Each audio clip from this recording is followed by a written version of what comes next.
नमस्कार, जय हिंद, जय भारत। एक बार फिर वैभवी हाजिर है परिचर्चा की नई कड़ी के साथ। दोस्तों, जैसे जैसे समय बीत रहा है, मैं हमेशा यही बोलती हूँ। लोग सोचते होंगे कि इसके पास कुछ और नहीं है कहने के लिए, लेकिन हम उत्साहित हैं, ऊर्जावान हैं, क्योंकि हम निरंतर प्रगति की ओर अग्रसर हैं। प्रगति समाज को एक नई दिशा देने के लिए, प्रगति अपने आप का उत्थान करने के लिए, क्योंकि जब हम स्वयं अपने लिए कुछ नहीं कर पाएंगे तो हम समाज के लिए क्या कर पाएंगे। तो अपने लिए भी संबल एकत्रित करना है और समाज के लिए भी संबल एकत्रित करना है। हमेशा की तरह डॉक्टर पुष्पता तनेजा जी हमारे साथ जुड़ गई हैं। बहुत बहुत अभिनंदन, स्वागत करती हूँ और एक बेहतरीन परिचर्चा में आप सभी का स्वागत है, अभिनंदन। हमने बहुत सारे विषयों पर बात की, योग पर भी हमने बात की है, लेकिन आज जो योग विषय हम लेकर आए हैं, राजीव अग्रवाल जी जो हमारे कार्यक्रम के संयोजक हैं, हमारे पटल के संयोजक हैं, बहुत बहुत आपका अभिनंदन करती हूँ, स्वागत करती हूँ। बने रहिए, जुड़े रहिए। और राजीव जी का विशेष आभार, क्योंकि आज जिन एक्सपर्ट को आप सुनने वाले हैं वो सब राजीव जी की देन है और उन्होंने ही उनके सौजन्य से हमें आज एक्सपर्ट प्राप्त हुए हैं। और मैं क्या कहूँ, विषय है योग करें, निरोग रहें। योग की अगर हम बात करें तो जो हमारी परंपरा रही है, सांस्कृतिक धरोहर है योग भारतवर्ष का। अगर हम योग की बात करें तो योग के जो जनक रहे हैं वो हमारे महर्षि पतंजलि रहे हैं, और तकरीबन 200 ईसा पूर्व या 5000 वर्ष पूर्व हम कह सकते हैं कि योग का शुभारंभ हुआ था भारतवर्ष में। और आज दुनिया योग करती है, दुनिया के कोने कोने में योग होता है। तो संभवतः भारत ही अग्रणी है, भारत की महत्वपूर्ण भूमिका है।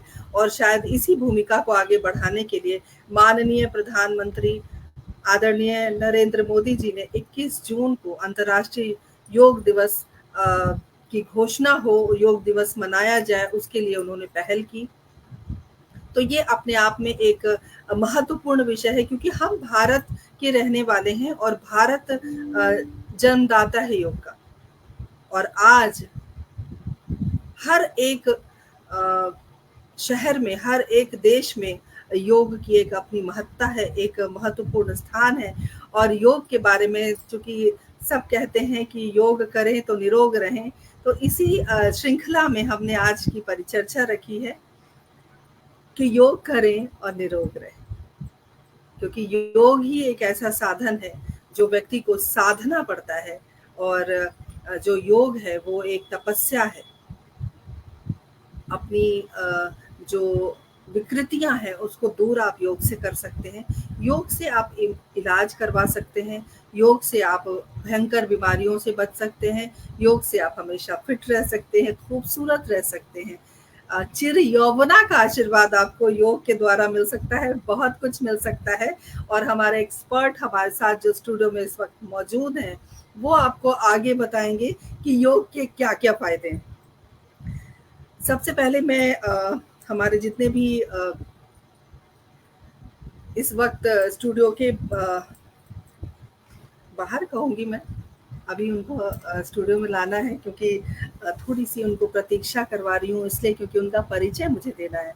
तो वो हमारे थोड़ा सा इंतज़ार वो करेंगे, क्योंकि उनका परिचय मुझे देना है। क्योंकि परिचय देना हमारी जो पटल की है वो ज़रूरत भी है और प्रासंगिकता भी है। बिना परिचय के आप कैसे पता कर पाएंगे कि हमारे साथ कौन मौजूद है। और एक से बढ़कर एक सितारे, एक से बढ़कर एक हीरा जो हम हमेशा तलाशते रहते हैं, आज उन हीरों से इस पटल की जो चमक है वो और बढ़ेगी। आइए परिचय कराते हैं। सबसे पहले मैं परिचय कराना चाहती हूँ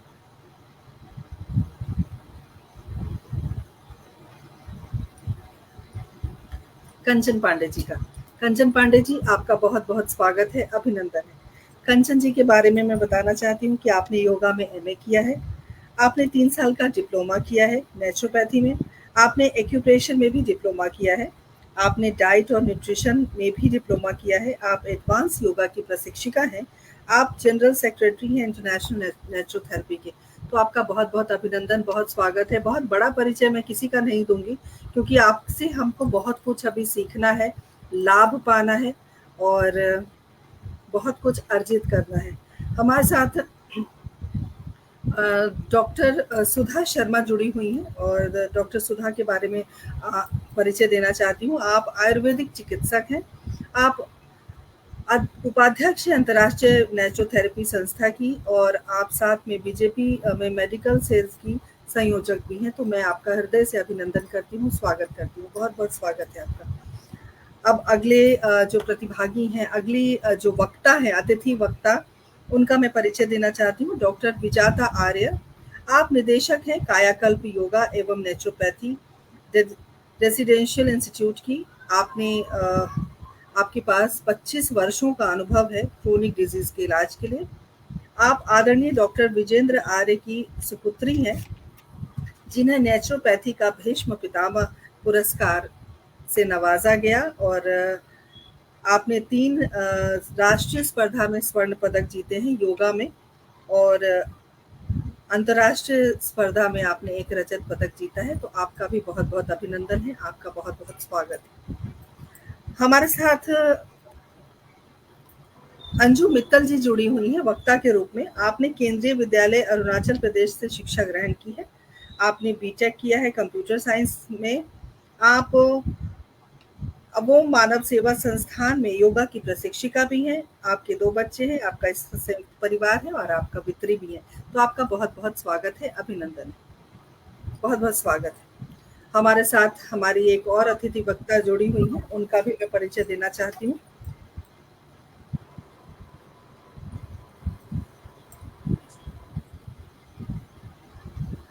हमारे साथ वीना गोरे जी जुड़ी हुई हैं, जो जानी मानी समाज सेविका है और हमारे पटल की शोभा है। ये इतिहास रहा है हिंदी साहित्य संस्थान का कि एक से बढ़कर एक समाज सेवी हमारे पटल की शोभा बढ़ाने के लिए आ चुके हैं और आपका भी हम हृदय से अभिनंदन करते हैं। आप योग गुरु हैं। योगा के माध्यम से जरूरतमंदों का उपचार करना आपको पसंद है और आप करती भी हैं। आपके सराहनीय कार्य को देखते हुए भारत सरकार द्वारा आपको गांधी स्मृति पुरस्कार से सम्मानित किया गया है तथा देश विदेश में आपको अनेक प्रशस्ति पत्र प्राप्त हुए हैं और अनेकों मंचों पर आपको सम्मानित किया गया है। आप अंतर्राष्ट्रीय प्राकृतिक चिकित्सा व योग संस्थान गुरुग्राम की अध्यक्षा हैं। आपका बहुत बहुत स्वागत है, अभिनंदन है। अब हमारा जो स्टूडियो है बिल्कुल भर गया है, बिल्कुल सुंदर लग रहा है क्योंकि मातृ शक्ति से हमारा जो आज पटल है वो सुशोभित है और मुझे बहुत अच्छा लग रहा है। आप सब ने हमारे आतिथ्य को स्वीकार किया और हमारे पटल पर आप उपस्थित हुई हैं वक्ता के रूप में। आपका बहुत बहुत अभिनंदन है, आप सभी का स्वागत है, धन्यवाद। पटल के उस पार अगर मैं बात करूं तो हमारे साथ राजीव जी जुड़ गए हैं और डॉक्टर पुष्पलता तनेजा जी हमेशा की तरह, जैसे कि मैंने शुरू में ही कहा था, जुड़ गई हैं। बहुत बहुत अभिनंदन। तरुण मंगल हमारे साथ जुड़े हुए हैं, बहुत बहुत अभिनंदन, स्वागत। आप सभी से एक ही गुजारिश करती हूँ राजीव जी, आपकी जिम्मेदारी है, कार्यक्रम को शेयर करते रहिए और हमारे अतिथियों का इसी तरह इस्तकबाल कीजिए, इसी तरह उनका अभिनंदन कीजिए, इसी तरह स्वागत कीजिए। आदरणीय रूपचंद्र शास्त्री मयंक जी हमारे साथ जुड़ गए हैं, बहुत बहुत अभिनंदन करती हूँ। श्वेता जी हमारे साथ जुड़ी हुई हैं, बहुत बहुत स्वागत, अभिनंदन। आप सभी का स्वागत है, सभी का अभिनंदन। जैसा कि मैंने शुरू में कहा कि जब भारत की जो परंपरा रही है, सांस्कृतिक धरोहर है योग और बहुत वर्षों से, कई पीढ़ियों से जो योग है वो अस्तित्व में है और अब तो विदेशों में भी योग की धूम है। तो सबसे पहला जो मेरा प्रश्न होगा, अब यही बात है, सारे एक्सपर्ट हैं, अब मैं ये सोच रही हूँ कि पहला प्रश्न मैं किनसे पूछूं, लेकिन पहला प्रश्न तो मुझे पूछना ही है। और प्रश्न पूछने से पहले मैं तमाम सुधी श्रोताओं से एक गुजारिश करती हूँ, अपील करती हूँ कि आप सब कार्यक्रम को शेयर करते रहिए, क्योंकि हमारे एक्सपर्ट के मुखारबिंद से एक एक शब्द आपके जीवन को बदल सकते हैं। इसलिए कार्यक्रम को शेयर करते रहिए, क्या पता किसी की मदद हो जाए। कोई बीमार हो, कोई लाचार हो, किसी को कोई परेशानी हो, हमारा जो यह कार्यक्रम है वो किसी की जिंदगी में 4 चांद लगा सकता है। तो हमारे साथ बने रहिए और कार्यक्रम को जरूर शेयर कीजिए। प्रश्न बहुत सारे हैं, लेकिन हमारे साथ एक्सपर्ट में कायाकल्प के बारे में मैं डॉक्टर विजाता आर्य से सबसे पहले दरख्वास्त करूंगी कि आपसे ही हम कार्यक्रम को शुरू करते हैं। कायाकल्प के बारे में आप बताएं, और किस प्रकार आप नेचुरोपैथी के आप सब एक्सपर्ट हैं, योगा के आप सब एक्सपर्ट हैं, लेकिन एक कायाकल्प की निर्देशक हैं आप, डायरेक्टर हैं। तो मेरा एक प्रश्न है आपसे कि कायाकल्प क्या है, और किस प्रकार आप किसी व्यक्ति को बेहतर बनाने में सहयोग करती हैं। बहुत बहुत स्वागत है आपका।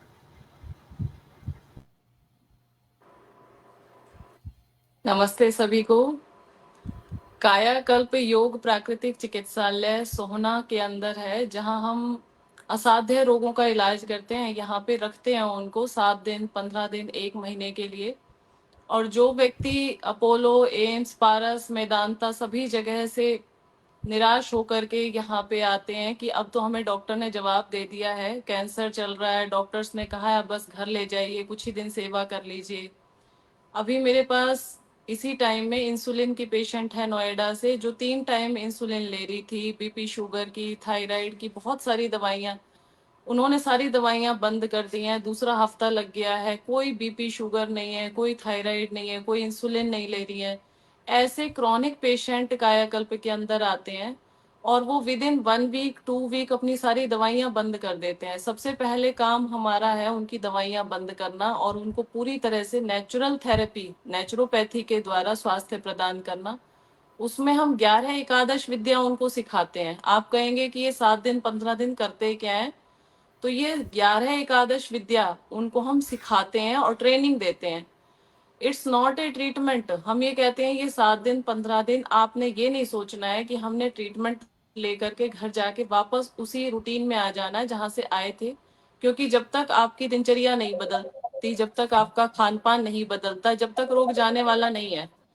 लोग पतंजलि होके आए, केरला होके आए, बैंगलोर होके आए, लेकिन आने के बाद वो वही जीरो हो जाते हैं, उसको आगे घर में फॉलो अप नहीं करते। लेकिन यहाँ हम उनको ये बात क्लियर करते हैं कि ये जो विद्या है प्राकृतिक चिकित्सा और योग की, केवल मात्र 7 दिन या 15 दिन चलाने वाली नहीं है। इसको आपको लाइफ टाइम चलाना है अगर स्वस्थ रहना चाहते हैं। लेकिन लोगों के मन में यही बैठा हुआ है कि हमने नेचुरोपैथी इतने दिन कर लिया, हम ठीक हो गए, लेकिन वापस घर में आकर के छोड़ देते हैं।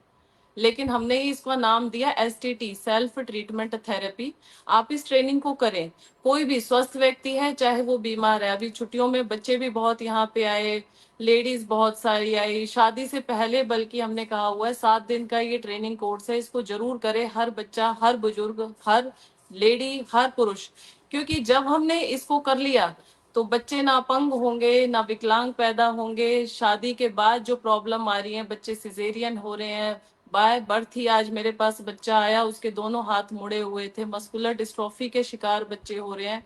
और जन्मजात, फिर तो हम ब्लेम सारा दे देते हैं कि तुम माता पिता से जेनेटिकली आए हैं, जेनेटिकली बीपी हो रहा है, जेनेटिकली शुगर हो रहा है, जेनेटिकली थायराइड हो रहा है। तो हम कहीं ना कहीं ब्लेम माता पिता के ऊपर देते हैं। तो मैं ऐसे पेरेंट्स को भी यहाँ पे बहुत ज्यादा सुशिक्षित कर रही हूँ कि आप बच्चे पैदा मत कीजिए अगर आपको कोई बीमारियां पैदा हो रही हैं, या पहले बीमारी को ठीक कीजिए, उसके बाद अपनी नई नस्ल तैयार करें।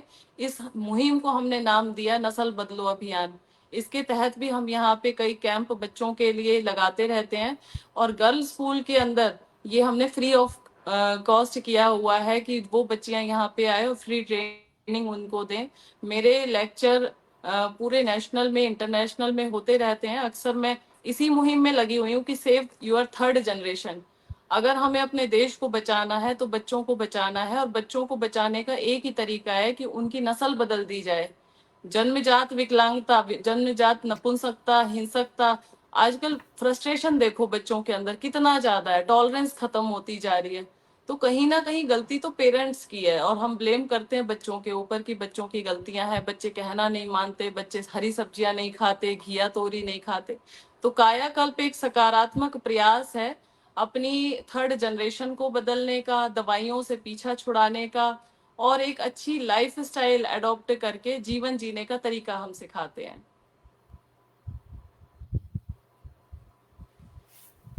क्या बात है डॉक्टर विजेता, बहुत अच्छी बात और बहुत बेबाकी से आपने बताया कि आप उन पेरेंट्स को ये कहती हैं कि अगर आप स्वस्थ बच्चा नहीं पैदा कर सकते तो आप मत करिए। ये इस तरीके से बिल्कुल। बोलना ये बहुत बड़ी बात है और बहुत बड़ी ज़िम्मेदारी लेकर आप चल रहे हैं कि समाज को, दुनिया को और भारत को हमें सुदृढ़ बनाना है। हमें वैसे बच्चे नहीं चाहिए जो बच्चे आगे चलकर भारत को ना बढ़ा पाएँ या दुनिया में कुछ कर ना पाएँ, वो अपने ऊपर भी बोझ हों और परिवार के ऊपर भी बोझ हों।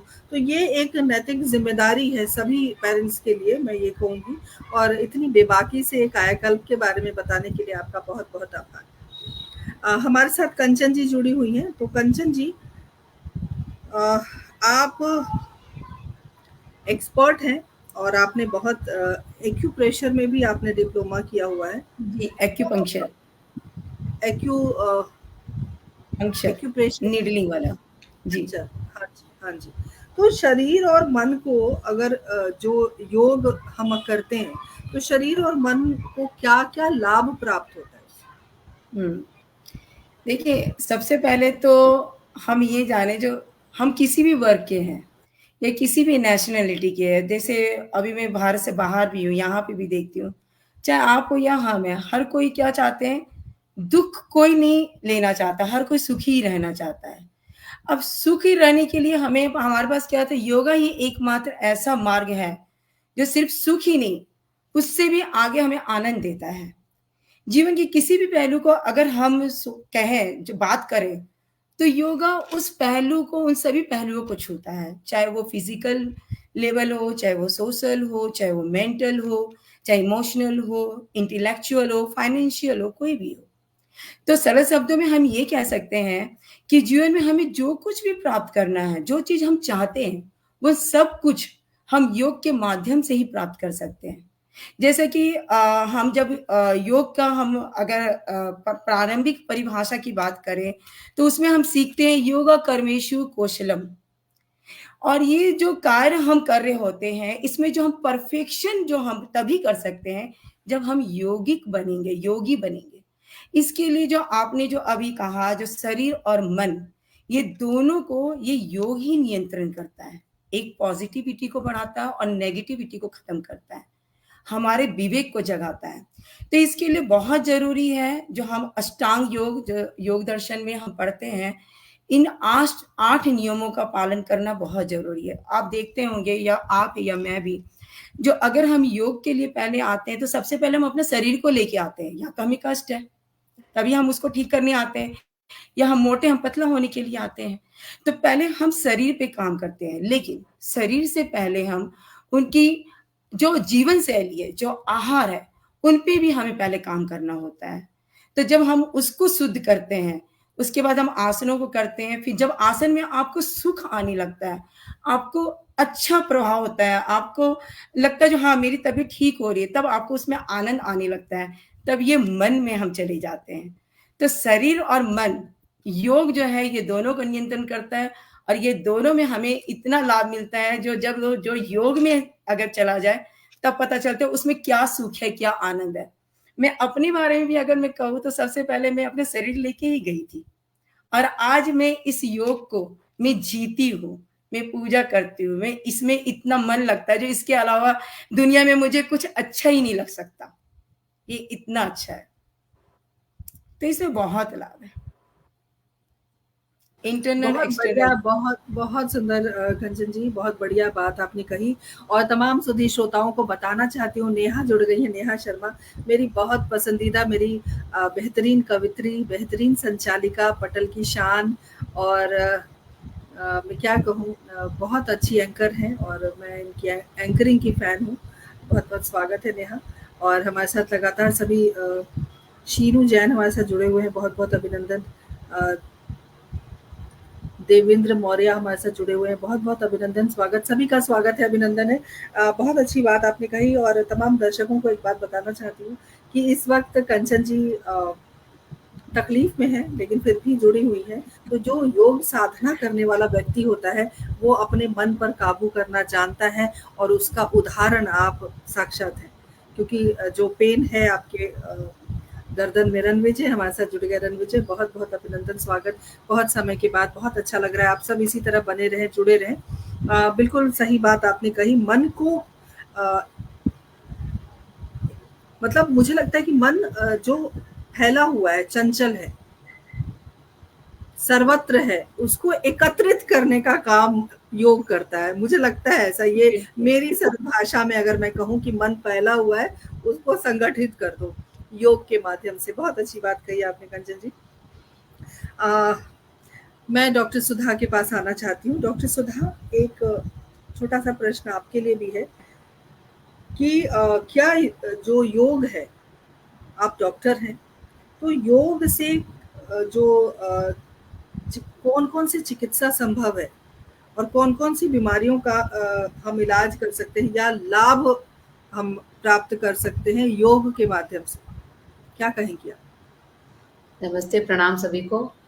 वैभवी जी, आयुर्वेद का जो प्रथम प्रयोजन है, सिद्धांत है, वही है स्वस्थस्य स्वास्थ्य रक्षणम आतुरस्य विकार प्रशमनम च।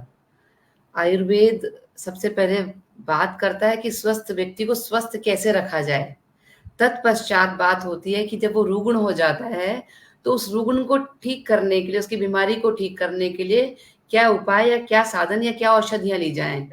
तो पहला ही जब इसका संदर्भ स्वस्थ व्यक्ति के लिए है, तो निश्चित रूप से स्वस्थ व्यक्ति स्वस्थ रह सकता है योग से। उसमें हमारे आयुर्वेद में बहुत सारे विधान बताए हैं। हमारे दिनचर्या, रात्रिचर्या, ऋतुचर्या, सद्व्रत, आहार विहार, सबका सम्यक रूप से अगर हम अपने जीवन में उनको हम फॉलो करें, उनको हम यूज करें, तो निश्चित रूप से स्वस्थ रहने के लिए तो सब चीज जरूरी है, लेकिन रुग्ण के लिए, रोगियों के लिए भी ये सब रेजाइम हम अगर फॉलो करें तो डेफिनेटली हर प्रकार की बीमारी से हमें निजात मिल सकती है। हम उसको औषधियों के साथ ठीक हो सकते हैं।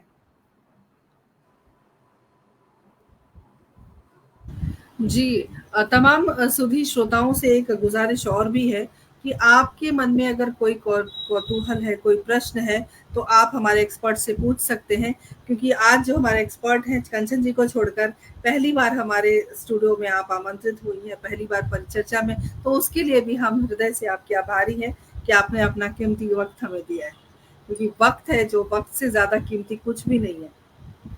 तो वो समय आपने दिया। और डॉक्टर रामयश बागरी जी पहली बार हमारे परिचर्चा से जुड़े हैं, बहुत बहुत आपका अभिनंदन है, स्वागत है। सभी इसी प्रकार बने रहें, जुड़े रहें, और प्रश्न अगर कोई है मन में तो आप जरूर पूछें।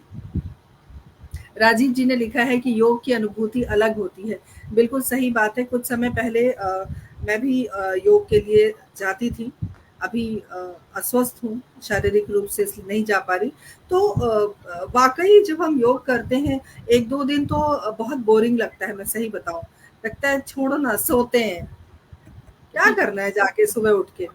जी कंचन जी। देखिए इसमें मैं यही कहना चाहूंगी, बिल्कुल आपने बिल्कुल सही क्वेश्चन आपने किया, जो बोरिंग लगती है।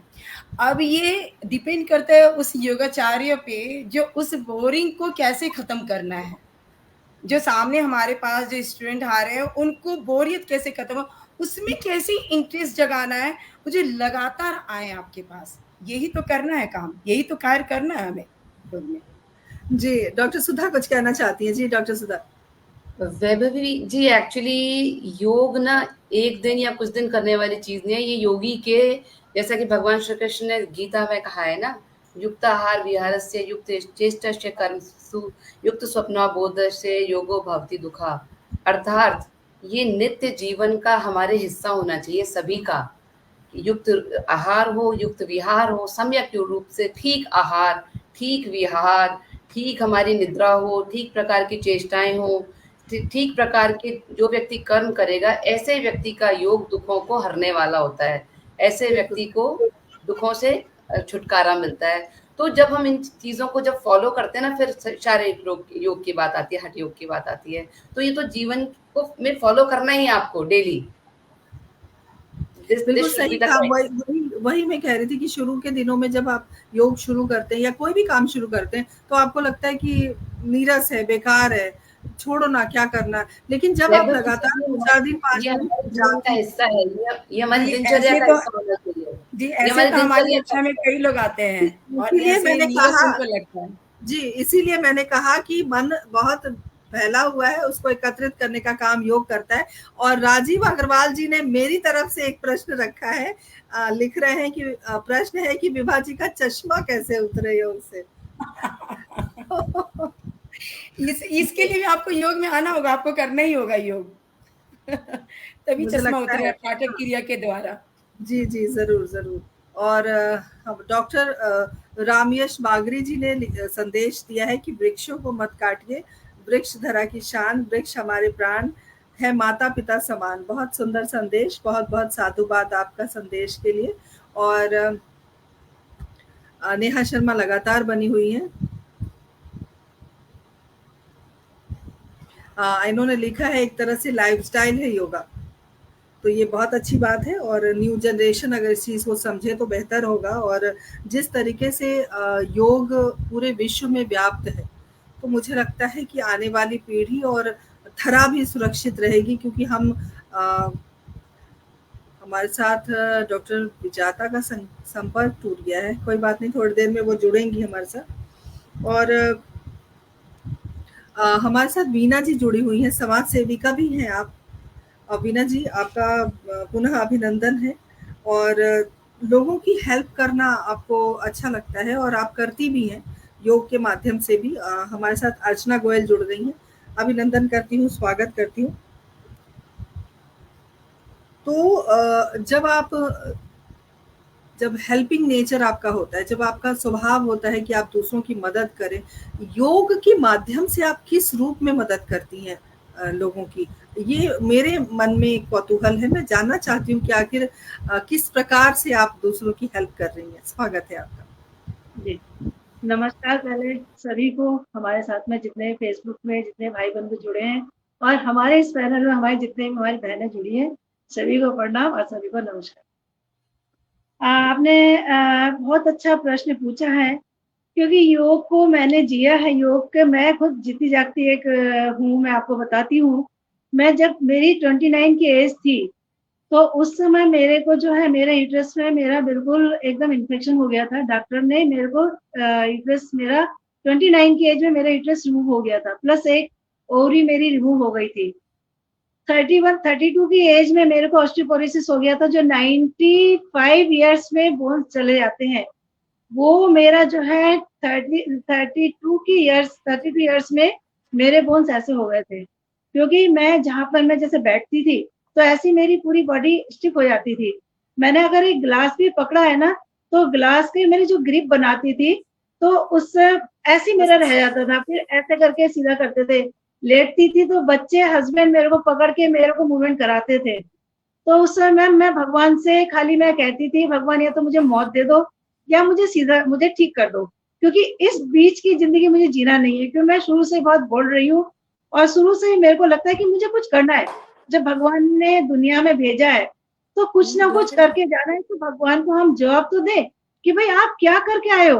तो कम से कम भगवान के सामने हम सिर ऊंचा करके हम खड़े होकर बात कर सकते हैं कि हाँ, बड़े गर्व के साथ में हम ये करके आए मनुष्य जीवन में, है ना। तो यही मेरा शुरू से ही मेरा अपना ये था कि जब तक स्वस्थ नहीं हो रही तो मैं दुनिया को क्या दूंगी। अब मैं खुद बीमार हूँ, अब मैं दुनिया के बीच में जाऊं कैसे। तो सबसे पहले मेरा, क्योंकि मेरे बचपन से मेरा कुछ मेरे खून में ही बसा हुआ है ये क्या बोलते हैं, सेवा करना। तो मैंने बहुत कुछ लाइफ में किया है। तो ये मैं आपको बता रही हूँ थोड़ा सा। तो उस समय जो मेरे को ऐसा हो गया था, फिर मेरे को जो है मेरा पीटीएच हो गया था, पैराथायराइड, जो आप मैम को पता है, सुधा जी को, जो लाखों में एक को होता है। थायराइड तो सभी को होता है, विजेता जी को पता होगा। थायराइड आजकल हर घर में मिलेगा, लेकिन पैराथायराइड पीटीएच मुझे लगता है लाखों में एक होगा, रेयर होगा। और इसकी कोई मेडिसिन भी नहीं है, कोई भी व्यक्ति में मेडिसिन नहीं है। इसमें प्रॉब्लम क्या होता था, जब हाई हो जाता था तो मैं एकदम से अनकॉन्शियस होके एकदम बेहोश होके गिर जाती थी, मुझे कुछ पता नहीं। एकदम बीपी मेरा इतना फ्लैक्चुएट कर जाता था, एकदम 250 से 300 तक एकदम बीपी हाई। कभी मतलब ब्रेन हेमरेज होने के वो रहता था।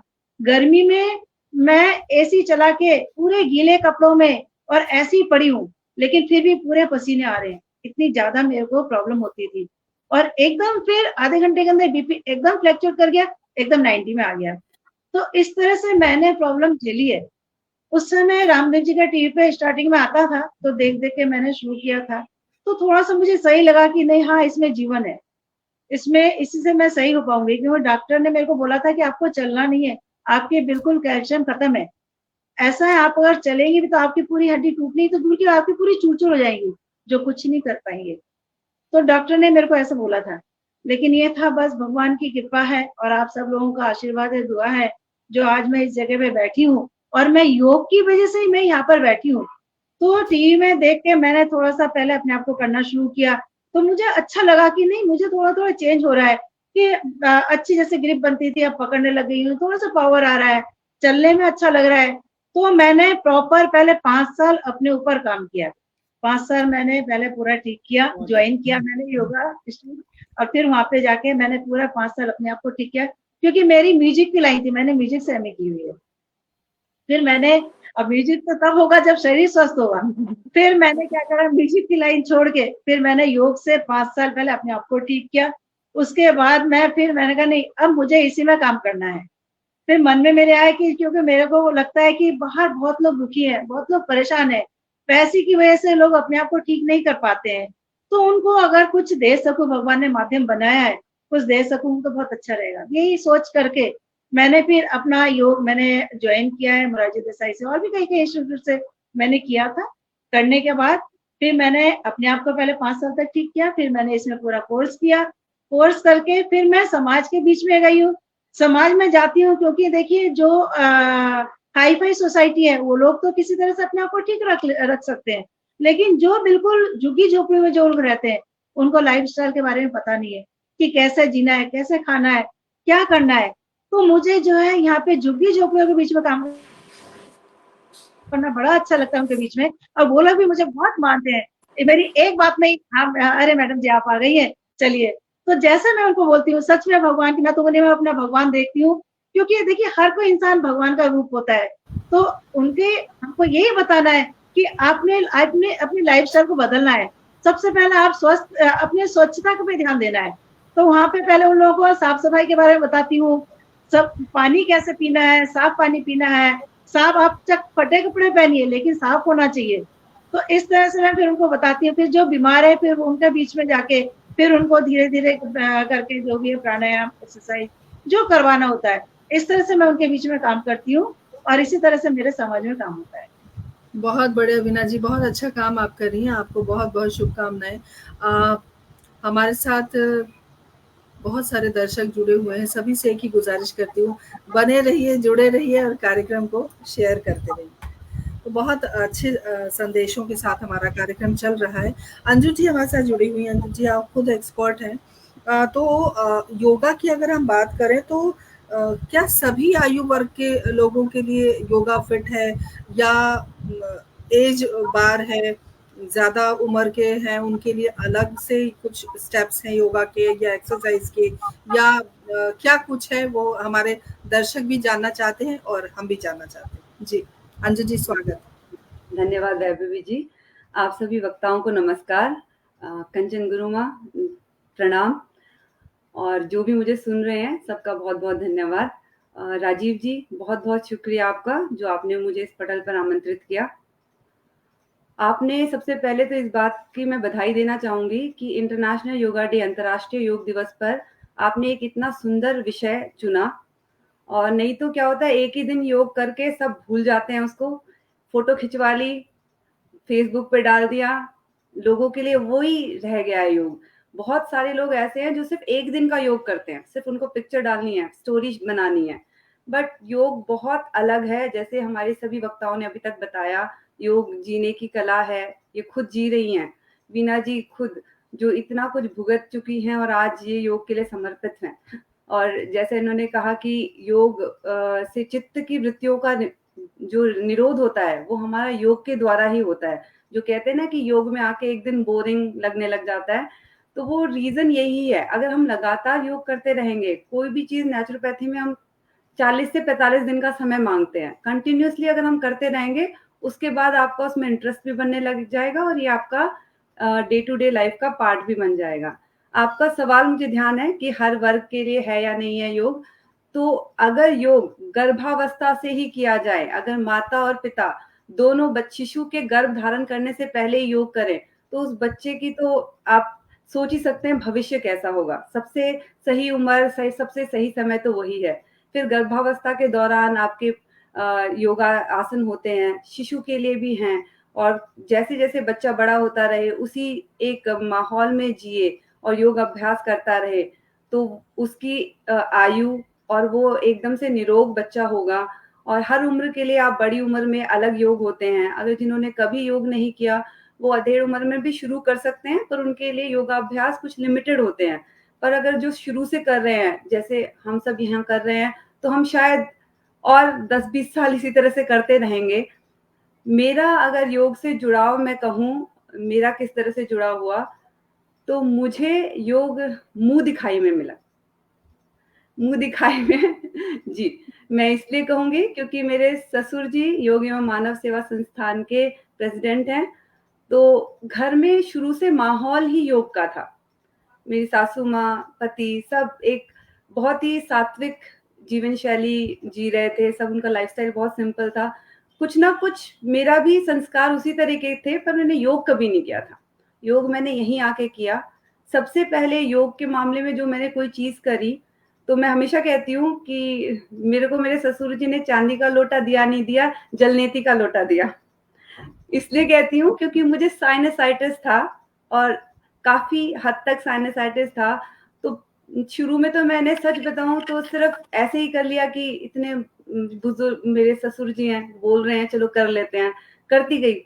जैसे आप कह रही थी कि बोरिंग लगता है, मुझे भी बहुत बोरिंग लग रहा था वो करना, और मुझे लग रहा था कि इनफैक्ट ना उससे बढ़ ही रहा है, ज़ुकाम बढ़ गया, सब कुछ। ये सब मुझे बाद में पता चला कि ये भी एक उभाड़ की स्थिति होती है जो नेचुरोपैथी में हम पढ़ते हैं, प्राकृतिक चिकित्सा में पढ़ते हैं, क्यूरेटिव क्राइसिस। तो धीरे-धीरे जैसे मैंने वो किया, फिर ऑन एंड ऑफ मेरा योग चलता रहा, कभी थोड़ा, कभी कम, कभी ज़्यादा। तो इस तरह से फिर मैंने नेचुरोपैथी डिप्लोमा कोर्स भी किया। तो अब जो समय है मैं योग से इस तरह से जुड़ गई हूँ कि जितना इम्पोर्टेंट नींद लेना या ब्रश करना है, उतना ही ज़रूरी है योग। अगर आप योग से जुड़ जाएँ, तो इससे बेहतर कुछ नहीं हो सकता। फिर कोई उम्र या कोई सीमा या कोई एज बार नहीं है कि आप ये कर सकते हैं, ये नहीं कर सकते। आप हर पल को योग में एन्जॉय करेंगे। तो बस अभी के लिए तो यही। बहुत बढ़िया अंजू जी। हर उम्र के लोग योग कर सकते हैं, लेकिन एक कैटेगरी है कि आप बढ़ती उम्र है तो आप थोड़ा आराम से करें, बच्चे हैं तो थोड़ा उछल कूद ज़्यादा कर लेंगे। राजीव जी ने आपकी बात को कोट किया है, जलनेती का लोटा वाह, ऐसे करके उन्होंने लिख के भेजा है। तो ये अच्छा लग रहा है कि सभी बड़े तन्मयता से हमारे कार्यक्रम को देख रहे हैं। लेकिन मैं डॉक्टर विजाता के पास एक बार आना चाहती हूँ, जो कायाकल्प की बात करें, काया हमारा जो शरीर है, तो क्या खूबसूरती बढ़ाने का भी है कुछ आपके पास? बिल्कुल, जो योग करेगा, नेचुरोपैथी करेगा, वो तो की बात करें जी।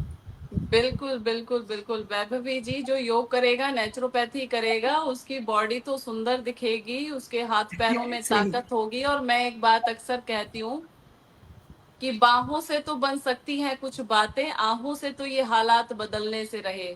अगर आपको हालात बदलने हैं तो थोड़ा सा उठ करके पसीना बहाना पड़ेगा, थोड़ा सा आपको वार्म अप करके, एक्सरसाइज करके, योगासन करके, प्राकृतिक चिकित्सा करके अपने आप को फिट करना पड़ेगा। और जो आज इतनी अच्छी अच्छी योग की बातें हम सुन रहे हैं, तो इसके बारे में एक बात बहुत ज्यादा स्पष्ट मैं करना चाहूंगी कि योग करने से पहले आपको शोधन करना चाहिए बॉडी का। क्लींजिंग बहुत जरूरी है, डिटॉक्स बहुत जरूरी है। उसके लिए प्राकृतिक चिकित्सा को पहले सीखना है आपको। योग दूसरे नंबर पे आएगा, पहले आपको प्राकृतिक चिकित्सा से बॉडी की क्लींजिंग करनी चाहिए। घेरंड संहिता में भी घेरंड ऋषि ने कहा कि पहले घट की शुद्धि करो, उसके बाद आसन प्राणायाम करो। और मैंने इसको जिया है, मैंने इसको खुद ऑब्जर्व किया है कि बड़े अच्छे अच्छे कमेंट आते हैं लोगों के, जी आप तो इतनी एज के लगते नहीं हो, आपकी इतनी, मुझसे लंबी मेरी बेटी है, साढ़े, अगर 6 फीट के बच्चे करना चाहते हो, सुंदर स्लिम ट्रिम दिखना चाहते हो, तो योग नेचुरोपैथी से बढ़िया आज के टाइम में ऑप्शन नहीं है आपके पास। बड़ी बड़ी सेलिब्रिटीज से लेकर के बड़े बड़े स्टार सभी योगा नेचुरोपैथी को फॉलो कर रहे हैं, और मैं उनके लिए रोल मॉडल हूँ जीती जागती, कि मेरे बच्चे मुझसे लंबे हैं, 6 फीट के बच्चे अगर आप चाहते हो तो योगा नेचुरोपैथी को एज ए अडॉप्ट करो लाइफ स्टाइल।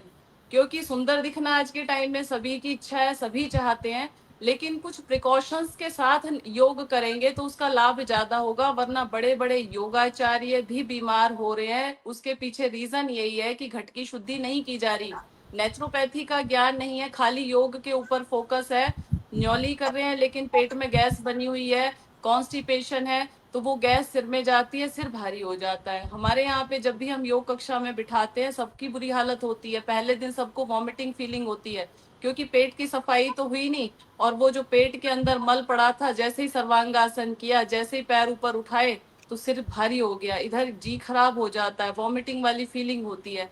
तो उससे पहले, सबसे पहले ये एकादश चिकित्सा पद्धति है, खाली आसन, खाली प्राणायाम से काम नहीं चलेगा।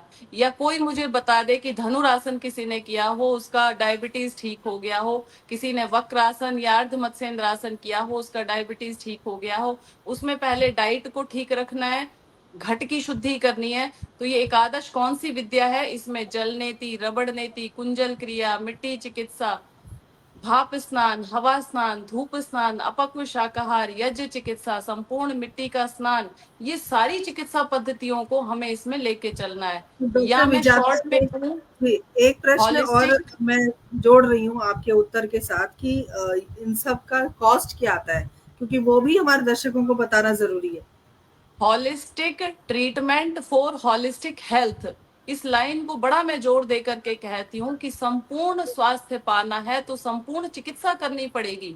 योग अपने आप में इनकम्प्लीट है विदाउट नेचुरोपैथी, या ये यूं कहें कि योग अंधा है बिना प्राकृतिक चिकित्सा के, और प्राकृतिक चिकित्सा लंगड़ी है बिना योग के, और दोनों मिल जाएं एक साथ तो ये पूरक हो जाते हैं। इसलिए दोनों को साथ साथ चलाएं, साथ साथ समझें, तो आपको लाभ होगा।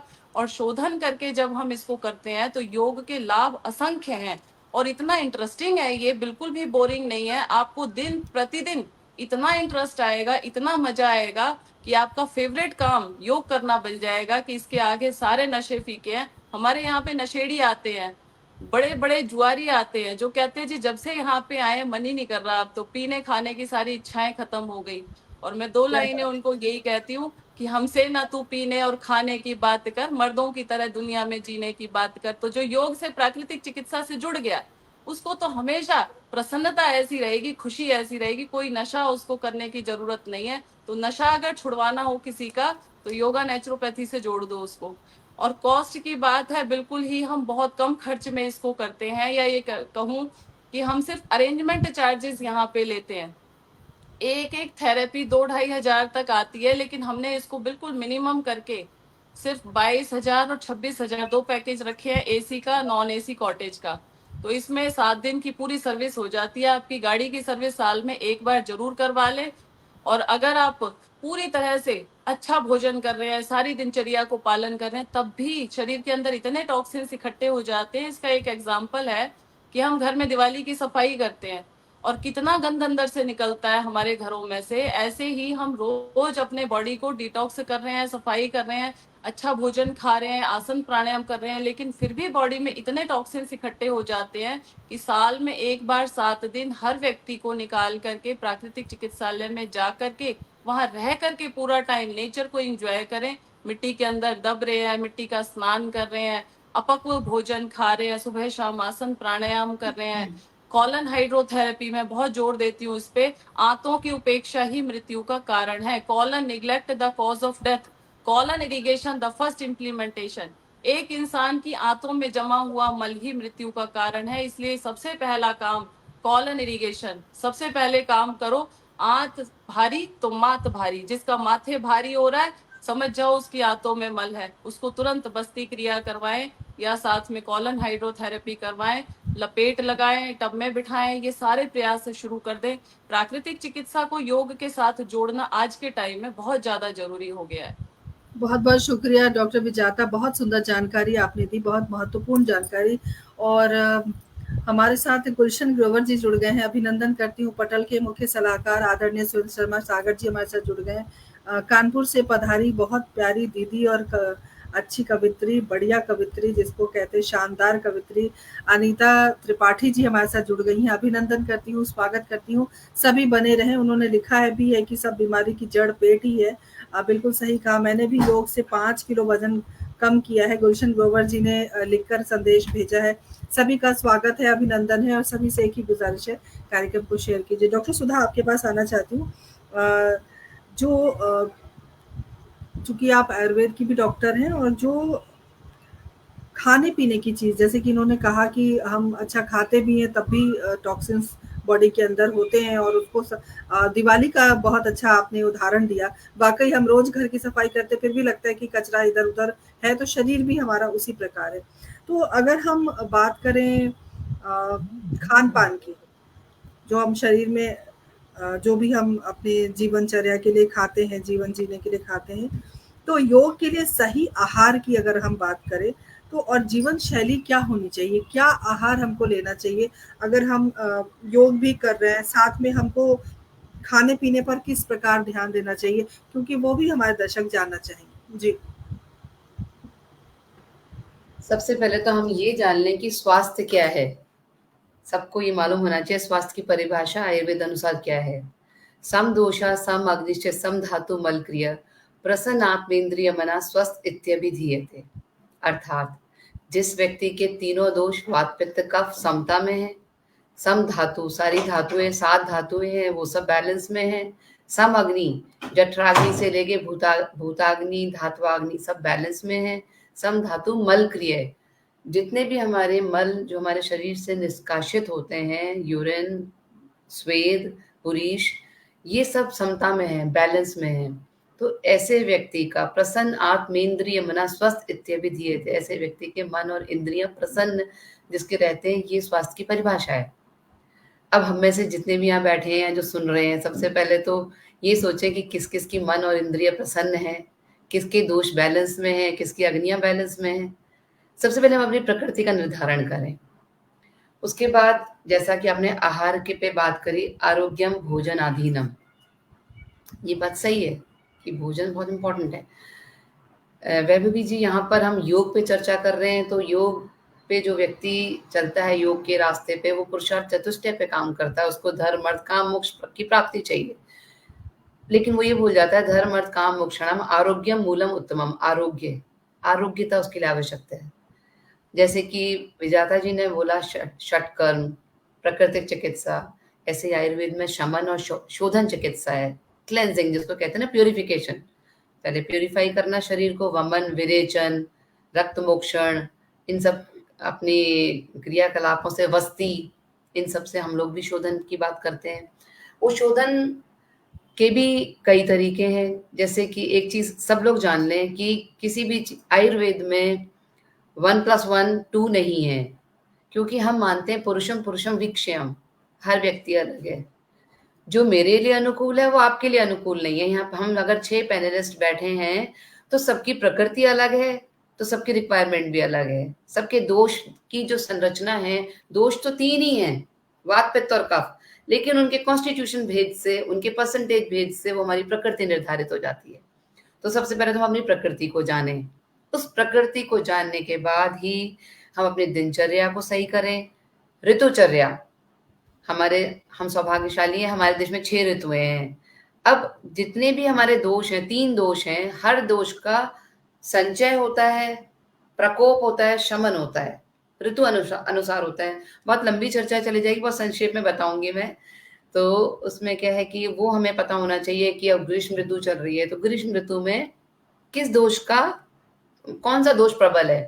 तो ये वात प्रकोप का, वात संचय का काल है। इस समय हमारे शरीर में वात का संचय हो रहा है, और आने वाली जो ऋतु आएगी, वर्षा ऋतु, उसमें प्रकोप होगा। तो हमें क्या करना है, वाइजली हमें इस ऋतु में वो आहार, वो विहार लेना है जो कि वात के संचय को रोके। वात के संचय को रोके तो वो आहार विहार कौन से हैं, पहले वो पता होना चाहिए, उस पर चर्चा हो। और इसी प्रकार हमें पूरे ऋतु को फॉलो करना चाहिए। ये बात आगे ऋतुओं की। इसी प्रकार ये जो बात, सारा खेल वात पित्त कफ का है, यत् पिंडे तत् ब्रह्मांडे, पंच महाभूतात्मक है पूरा ब्रह्मांड, यही पंच महाभूत पूरे शरीर में है, बस उसका बैलेंस और इम्बैलेंस ही रोग है। वात पित्त कफ में भी ये पांचों ही हैं, इन पांचों का काम और ज्यादा है, उसको हमें ऊपर नीचे करना है। अभी मैंने ऋतुओं की बात करी, यही तीनों दोष वात पित्त कफ आपके पूरे दिन भर की साइकिल में चलते हैं। उस साइकिल को हम समझने लग जाएं कि ये काल कौन सा है। अभी वात का काल चल रहा है इस समय, इसके बाद कफ का काल आएगा। तो हमने अपनी जो दिनचर्या बना रखी है, अपनी लाइफस्टाइल बना रखी है, हमें कुछ नहीं पता, हम कमरों में बंद हैं, हम नॉन स्टॉप काम कर रहे हैं, हमें कब खाना है, कब हमें सोना है, क्यों हमें ये खाना है, वो हमें पता ही नहीं, हम सोचते ही नहीं है। मैं बहुत सारे स्कूल्स में बच्चों को, मेरे जो बहुत फेवरेट विषय यही है कि जागृति, बच्चों को जागृत करना। जो हमारे संघ के वर्ग लगते हैं ना, उसमें बच्चों का जो 7 दिन का उनका वर्ग लगता है, तो उनको यही बताने का प्रयास होता है कि बेटा आप जो भी खा रहे हो उसको वाइजली खाओ। क्यों खाना, इन 3 दोषों को ही हमें बैलेंस में करना है, वात पित्त और कफ। जिसका पित्त बढ़ा है उसको पित्त को बैलेंस करना है, पित्त को बैलेंस करने के लिए किस दोष को लाना है, कौन सा खान पान होना चाहिए, तो हमें इस चीज का ध्यान देना है। तो सॉरी, मैं आपका प्रश्न भूल गई थी, आपका प्रश्न क्या था? शायद इसी से संबंधित था, यही था। आपके लिए एक प्रश्न स्क्रीन पे दिख रहा होगा आपको, ऋतु अनुसार फल भोजन करना चाहिए, प्रश्न आया है, अब उसका उत्तर दीजिए आप। जी, ऋतु अनुसार भोजन करना चाहिए। अभी हमने जो प्रश्न वो किया था कि आहार, हाँ आहार का बहुत महत्व है, क्योंकि मैंने क्या कहा खाना चाहिए और हमें किस तरीके से अपना जो एक लाइफस्टाइल है उसको मेंटेन करना है। और चलते चलते मैं चाहूंगी कि आप सब, कंचन जी, अंजू जी, वीना जी और डॉक्टर विजाता, एक बढ़िया सा जो सुंदर सा संदेश है आपका, वो आप सब तैयार रखें। और डॉक्टर सुधा की बात जब खत्म होगी फिर हम आपकी तरफ आएंगे। इसके बाद फिर मैं 2 मिनट या 1 मिनट लूंगी आपका। जी जी, जरूर जरूर। हमारे पास समय थोड़ा कम है, डॉक्टर सुधा थोड़ा। तो वैभवी जी, मैं इसके लिए ये कर सकती हूँ कि एक तो मैं अपना कभी कोई पीपीटी आपसे शेयर करूं, क्योंकि जिन्होंने ऋतु अनुसार जो आहार की बात करी है ना, अभी हम 6 ऋतुएं कवर नहीं कर सकते, समय कम है, लेकिन हम ग्रीष्म ऋतु कवर कर लेते हैं। तो ग्रीष्म ऋतु वो ऋतु है जिसमें वात का संचय हो रहा है। वात का संचय इन द सेंस कि हम लोग जो भी खाएंगे उसको वाइजली इसलिए खाना है। 3 दोषों में, तीनों का जो बाल्यावस्था होती है वो कफ का काल है, युवा अवस्था पित्त का काल है, और वृद्धा अवस्था वात का काल है। यानी हमें वात को रोकना है। वात आवश्यक है शरीर में, क्योंकि जितना भी संचरण है, नर्वस सिस्टम है, सब कुछ, everything is happening because of वात। ब्रह्मांड में भी सूर्य, चंद्रमा और वायु के कारण ही मौसम बदलते हैं, सूर्य चंद्रमा की गति सब होती है। तो वायु is very important, we don't have to stop that, उसको खत्म नहीं करना है, बट उसको बैलेंस करना है। तो इस समय हमारा आहार विहार इस प्रकार का हो, वात को शमन करने वाले जो आहार होते हैं, वात का गुण होता है रूक्ष, चल। तो रूक्षता खत्म करने के लिए हमारे पास है घृत, स्निग्धता, हमें स्निग्ध, मधुर रस हमेशा वात को शमन करेगा। तो आपने देखा होगा कि हमारे बड़े अच्छे मीठे फल भी इस समय आते हैं, आम वगैरह जितने रसीले फल हैं, मधुर भी है, और शीत, इस तरह का जो आहार विहार है वो उसका हमें सेवन करना है विशेष तौर पे। और आज एक बात बहुत इंपॉर्टेंट बताना चाहूंगी कि बहुत सारे लोगों ने, योगाचार्यों का तो पता नहीं मुझे, वो तो नहीं करते हैं, लेकिन घी का सेवन बहुत सारे लोगों ने अपने जीवन में खत्म कर दिया है, ये सोच के उनको कोलेस्ट्रॉल बढ़ता है। वो ये भूल गए हैं कि स्निग्धता शरीर में, संबंधों में, हर जगह बहुत आवश्यकता है। स्निग्धता के बिना स्नेह, जिसको कहते हैं, इसको स्नेह कहते हैं, स्नेह की कमी समाज में इसीलिए आ रही है थोड़ा सा। एक ये भी मुझे ऐसा लगता है क्योंकि वो इसका स्नेह का सेवन करना भूल गए हैं। तो इस प्रकार का हमें आहार विहार करना है। डॉक्टर सुधा, इसका मतलब ये है कि अगर मैं घी चपड़ी रोटी बच्चों को खिलाती हूँ तो मैं अच्छी माँ हूँ? आप अच्छी नहीं, आप समझदार माँ हैं, आप योगी हैं, क्योंकि आपको पता है योग अनुसार जो सत्व गुण है ना, सत्व गुण को बढ़ाने के लिए भी रस्या, स्निग्धा, इस तरह का हृदय, ये आहार की परिकल्पना बताई गई है योगी के लिए, कि योगी के लिए इस प्रकार का आहार होना चाहिए। तो उसमें स्निग्ध आहार आता है, जिसमें रसीला होता है, जिसमें थोड़ा जूसी होता है, इस तरह का। तो एक निश्चित रूप से आप अच्छी माँ भी हैं और एक जागरूक माँ भी हैं। तो आप निश्चित रूप बच्चों को खिलाइए, बहुत अच्छे से खुद भी खाइए। बहुत बहुत शुक्रिया डॉक्टर सुधा, बहुत सुंदर जानकारी आप दे रही हैं। डॉक्टर कंचन जी, कुछ कहना चाह रही थी आप? जी, सबसे पहले तो मैं डॉक्टर विजेता जी, नमस्कार। आपकी बातें हमने सुनी, बहुत अच्छे तरीके से आपने सब कुछ समझाया। जी, बिल्कुल आपके बहुत सही आपने कहा, योगा और नेचुरोपैथी दोनों एक दूसरे के पूरक, दोनों एक दूसरे के बिना अधूरा है। अगर हम योगा करना चाह रहे हैं तो हमें प्राकृतिक चिकित्सा भी हमें ध्यान में रखना होगा। जैसा कि हमने पहले बताया, जो अष्टांग योग यानी कि यम नियम जो हमें डिसिप्लिन में लाता है और हमें जो इंटरनल एक्सटर्नल जो हम शुद्धिकरण करके तब हम आसनों में बैठते हैं, तभी हम आसन कर सकते हैं, तभी हमारा शरीर और मन। तो जैसे कि अभी वैभवी जी ने पूछा जो क्या खर्च पड़ता है, क्या कॉस्ट है, आपने अपना जो बताया, तो मैं इसमें 2 लाइन ये बोलना चाहूँगी। जैसे हमारी कक्षा में भी कई लोग ऐसे आते हैं जो बिल्कुल खर्च नहीं कर सकते, उनके पास इतने पैसे नहीं होते हैं जो वो ट्रीटमेंट करा ले या प्राकृतिक चिकित्सा के लिए कहीं चले जाएँ। तो हमारा योग मानव सेवा संस्थान इसमें निःशुल्क कार्य करता है, और जो हमारा जो गुरुकुल की भी कक्षा जो चलती है उसमें भी ये निःशुल्क कार्य होता है, जिसमें हम ये बताते हैं, जैसे आपने बताया, जो ठंडा गर्म पट्टी, हमारा सारा सिस्टम हमारे पेट से ही ये है, तो हम ठंडा गर्म पट्टी उनको बताते हैं, जल नीति की क्रिया कराते हैं। अगर पेट का सिस्टम हमें उसको क्लियर करना है तो हमें एनिमा के लिए बताते हैं, जो वो खुद अपने घर पे कर सकते हैं। अब जैसे कि अभी आपने सुधा जी आपने कहा 5 तत्वों की बात आपने कहा, पंच तत्व का, तो वो क्या है ना, अब जैसे पृथ्वी है, अब इससे जो हमें जो मिट्टी का जो लाभ प्राप्त होगा तो वो हम ये कराते हैं। अब खाली पांव धरती पे आप चले सुबह के टाइम पे, मिट्टी का आपको वो जो तत्व है वो आपको प्राप्त होगा। अगर आकाश तत्व आप प्राप्त करना चाहते हैं तो सिंपल है, जो आप सिर्फ फास्टिंग कर लें, फास्टिंग करते ही आपका जो डाइजेशन है सबसे जल्दी वही ठीक होगा, उसी को तो ठीक करना है। तो इस तरीके से हम बड़ा ही सिंपल वे में अपने जो आपने अभी कहा वेबर जी, जो सुंदरता, और विजेता जी ने बड़े अच्छे तरीके से बोला, जो योग और जो प्राकृतिक चिकित्सा को फॉलो करता है वो बिल्कुल सुंदर रहता है।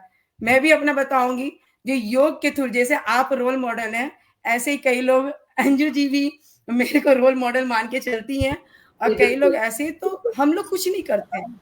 ये प्राकृतिक चिकित्सा और योग के द्वारा, और अपने मन को पॉजिटिव रख के, और सबसे बड़ी खुशी जब आप ये करते हैं, आपके अंदर जो खुशी होता है वो खुशी आपके चेहरे पे झलकता है, वो जो खूबसूरती होती है ना, ये आप पार्लर चले जाए, कहीं चले, कुछ नहीं ना, तो मैं कॉस्मेटिक लगाती हूँ ना पार्लर जाना होता है। मैं अपनी सभी साधिकाओं को ये बोलती हूँ, कोई जरूरत नहीं कहीं जाने का, क्योंकि मुझे लगता है डॉक्टर विजिता जी भी जो होम मेड जो होम रेमेडीज होती है उसी से वो सबको ठीक कराती हैं। जी करेक्ट कंचन जी, इस पटल पर जितनी भी महिलाएं मतलब वक्ता के रूप में मौजूद हैं, वो सब बहुत खूबसूरत है।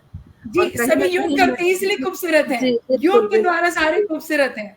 बिल्कुल। सबके बच्चे, हमारा मेरा बेटा भी इंजीनियरिंग कॉलेज में फाइनल ईयर पे है, इनका भी, अंजू जी का भी बेटा बेटी बहुत बड़े बड़े हैं सबके, डॉक्टर विजाता जी का भी ऐसे, मतलब मैं कह रही हूँ, जब आप योग और प्राकृतिक चिकित्सा को अपनाते हैं तो आप ऐसे ही खूबसूरत हो जाते हैं, इसमें कोई मेरी दो बहुत राय पोती 8 साल की, बहुत मेरी 8 बढ़िया। साल की है। जी वीना जी, अब मैं चाहूंगी कि आप एक प्यारा सा संदेश हमें दें, क्योंकि हम कार्यक्रम को अब स्थगित करने की ओर अग्रसर हैं। क्या संदेश आप देना चाहती हैं?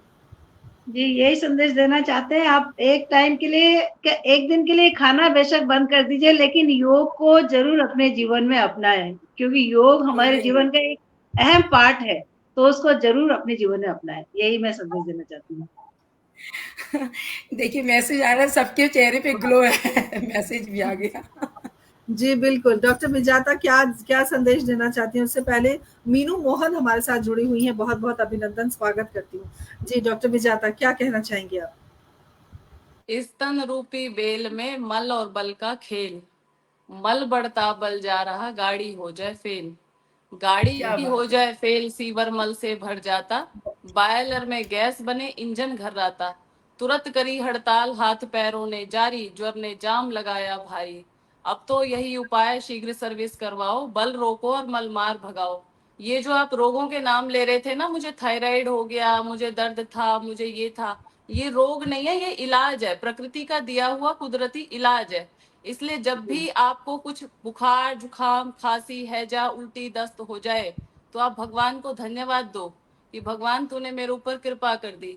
और आज मैं सबके लिए प्रेयर कर रही हूँ, भगवान करे आपको हैजा हो, उल्टी लगे, दस्त लगे, लूज मोशन लग जाए, बुखार हो जाए। अब आप कहोगे जी आप क्या बद्दुआ दे रहे हो हमें, पर ये जो हमारे रोग है ये इलाज है वास्तव में। इलाज है, ज्वर जड़ जुकाम से और ठीक होने का। पापना और मंगताचार, 3 दिन करो लंघना फिर ना आवत द्वार। तो ये गंदगी को निकालने के तरीके हैं, रास्ते हैं। हमने इनको बंद कर दिया तो हमें कैंसर हो गया, इनको बंद कर देते हैं तो क्रॉनिक बिल्कुल। हमें डायबिटीज हो जाता है। इसलिए इनको खोल दो, सारे रास्ते खोल दिया करो, इन रोगों को बाहर निकलने दो। प्राकृतिक चिकित्सा योग कहती है रिमूव करो और एलोपैथी कहती है सप्रेस करो। तो हमें सप्रेस नहीं उसको करना, दबा। कभी भी कोई रोग आ जाए उसे निकलने दो, बाहर भागने दो। 2 लाइनें और बोलूंगी कि चमत्कार विज्ञान के सभी फेल हुए आज, बीमारी बढ़ती गई ज्यो ज्यो किए इलाज। ज्यो ज्यो क्या किए बात इलाज बीमारी बढ़ती जाए, कब्ज बहुत गैस और सुंदर। ब्लड प्रेशर साधारण कहलाए। अब तो आजकल डॉक्टर के पास जाओ, कहेंगे जी ये तो सबको हो रहा है बीपी, कोई बात नहीं आप दवा खा लो। थायराइड तो सबको है, दवा खा लो। इसलिए इस भ्रम में मत रहना कि ये बीमारियां नॉर्मल हैं। इनका इलाज आप योग प्राकृतिक चिकित्सा में 100% कह सकते हैं, और मैं दावे के साथ कहती हूँ कोई भी रोग इनक्योरेबल नहीं होता। सारे रोग जड़ से ठीक हो सकते हैं योग प्राकृतिक समय चिकित्सा के पर अगर द्वारा। सभी इलाज का मिले बहुत तो। बहुत धन्यवाद, बिल्कुल सही। आमंत्रित करने के लिए धन्यवाद। बहुत बहुत सुंदर जानकारी, बहुत सुंदर संदेश, और इतनी बढ़िया कविताई के रूप में आपने जो संदेश दिया है, समा बांध दिया। और वाकई बहुत अच्छी बात आपने कही कि समय पर अगर इलाज हो तो कोई भी रोग असाध्य नहीं है। तो ये संदेश जन जन तक आज पहुंचेगा। और अंजू जी, आपका जो चेहरा है, मैं बताना चाहती हूँ, बहुत ज्यादा चमक रहा है। तो योग की जो साधना होती है वो वाकई चिर यौवना का आशीर्वाद प्राप्त होता है। तो चलते चलते क्या संदेश आप देना चाहते हैं? सुधा जी, जैसे छोटा सा संदेश आपका भी। जी अंजू जी। जैसे योग जरूरी है, मुझे लगता है जो योग फैला रहे हैं योगी, वो भी बहुत जरूरी है। तो उसी के लिए मैंने स्वरचित कविता लिखी है, गीत लिखा है, वो चंद लाइनें सुनाना चाहूंगी। किसी के जीवन में योग को उतार, किसी का कर दे योग से बेड़ा पार, हो तेरे जीने का जब ये आधार, सच्चा योगी खुद को जान, सच्चा योगी खुद को जान। हो रहा है तू अहम में चूर क्यों, जा रहा है प्रकृति से दूर तू, कर अपनी संस्कृति पे गुरूर तू, पाएगा सुख समृद्धि जरूर तू, जो कर सके तो कर देश पर अभिमान, सच्चा योगी खुद को जान, सच्चा योगी खुद को जान। बहुत सुंदर, बहुत बढ़िया। बहुत सुंदर। क्या बात है अंजू जी, बहुत सुंदर, बहुत ही बेहतरीन। डॉक्टर सुधा, आप क्या कहना चाहेंगी? और एक संदेश आया है सुरेंद्र शर्मा सागर जी की ओर से, जो हमारे पटल के मुख्य सलाहकार भी हैं, बहुत अच्छे गायक हैं, गजलकार हैं। उन्होंने लिखा है कि विजाता जी ने बहुत ही खतरनाक संदेश दिया है। लेकिन विजाता जी ने बहुत सत्य कहा है। डॉक्टर सुधा क्या कहना कड़वी चाहिए? चीजें हमेशा मीठी होती हैं हमारे लिए, इसलिए कड़वा सुनने की भी जरूरत है आज के समय में। जी डॉक्टर सुधा, छोटा सा संदेश। छोटी सी बात, एक तो ये है जैसा खाएंगे अन्न वैसा होगा मन। और एक चिकित्सक की तरफ से एक बात कहना चाहूंगी, पथ्य सती गदातस्य किम औषध निषेवण है, पथ्य असति गदातस्य किम औषध निषेवण है। अगर आप पथ्य का पालन करते हो तो औषधि की जरूरत नहीं है, और आप अगर अपथ्य करते हो तो भी औषधि की जरूरत नहीं है। तो इसलिए पथ्य का पालन करना है, मीन्स सही चीज का सही फॉलो करना है। जी बहुत सुंदर, बहुत बढ़िया। और कंचन जी, चलते चलते कुछ कहना है आपको? जी, मैं यही कहूँगी सभी लोग स्वस्थ रहें, मस्त रहें, योग करते रहें, और योग करते रहें, निरोग बने रहें। सबसे यही आशा करती हूँ। और वैभवी जी, आपका बहुत-बहुत धन्यवाद, जो आपने दोबारा हमें ये अवसर दिया। और राजीव गुरु जी का बहुत-बहुत धन्यवाद। और मैं अपने गुरुकुल के माध्यम से भी मैं आप लोगों को धन्यवाद करती हूँ, और अपने व्यास जी गुरु माँ को भी यहाँ से मैं नमन करती हूँ। और अपने योगाचार्य जो मेरे जो योग गुरु हैं, जिन्होंने मुझे सिखाया, देवेंद्र गुरु जी को, उनको नमन करती हूँ। और अपने इस योग मानव सेवा संस्थान के सभी गुरुजनों को नमन करती हूँ। धन्यवाद सभी का। बहुत बढ़िया, बहुत ही शानदार परिचर्चा रही और आप सभी अतिथि वक्ताओं का विशेष आभार व्यक्त करती हूँ पूरी टीम की ओर से। हमारे साथ मनोज कुमार जी जुड़े हैं, बहुत-बहुत सभी का अभिनंदन, स्वागत और सभी की हम शुक्रगुजार हैं कि आप सब ने अपना बहुमूल्य समय हमें दिया और हम हमेशा कहते हैं कि आप हैं तो हम हैं। आपके कारण ही हमारा कार्यक्रम इतना बढ़िया हो रहा है और लगातार हम नए-नए विषयों पर बात कर पा रहे हैं। तो आपका साथ और आपका सहयोग इसी प्रकार बना रहे। कंचन जी, डॉक्टर सुधा, डॉक्टर विजाता, वीना जी और अंजू जी, आप सभी का हृदय से हम आभार व्यक्त करते हैं। आपने आपका भी हमारा आतिथ्य स्वीकार किया और इतनी महत्वपूर्ण जानकारी आपने दी। जीवन को जीने का जो एक सलीका है वो आज हमारे पटल के माध्यम से हमने समाज को दी और हमारी जो हमेशा से कोशिश रही है परिचर्चा के माध्यम से कि हम रहे न रहें, लेकिन जो संदेश हम देना चाहते हैं वो हम आने वाली पीढ़ी को ज़रूर दें। और मुझे ऐसा प्रतीत हो रहा है कि हिंदी साहित्य संस्थान दिल्ली की ओर से जो ये मुहिम चलाया जा रहा है, आने वाले समय में लोग गूगल कम करेंगे, हिंदी साहित्य संस्थान को ढूँढेंगे क्योंकि इतने सारे विषय को हमने संजोया है और इतने सारे विषय पर इतनी महत्वपूर्ण जानकारियाँ मुझे नहीं लगता किसी और पटल पर प्राप्त होगी। तो ईश्वर का भी मैं कोटि-कोटि आभार व्यक्त करती हूँ और देवेंद्र जी आपका बहुत-बहुत आभार और राजीव जी विशेष आभार आपका। आप सभी इसी प्रकार बने रहिएगा। किरदार ज़िंदगी के 100 एपिसोड बुधवार को पूरे हो रहे हैं। आप सभी की प्रतीक्षा रहेगी, ज़रूर जुड़ें, एक बेहतरीन शख्सियत के साथ मुलाकात होगी और अगली बार नए विषय पर परिचर्चा रखी जाएगी। 127वें पायदान पर आज हमने योग की बात की, अगली बार किसी और विषय पर हम बात करेंगे। आप सभी का बहुत-बहुत आभार। जय हिंद, जय भारत, शुभ रात्रि। जय हिंद, जय भारत। जय हिंद।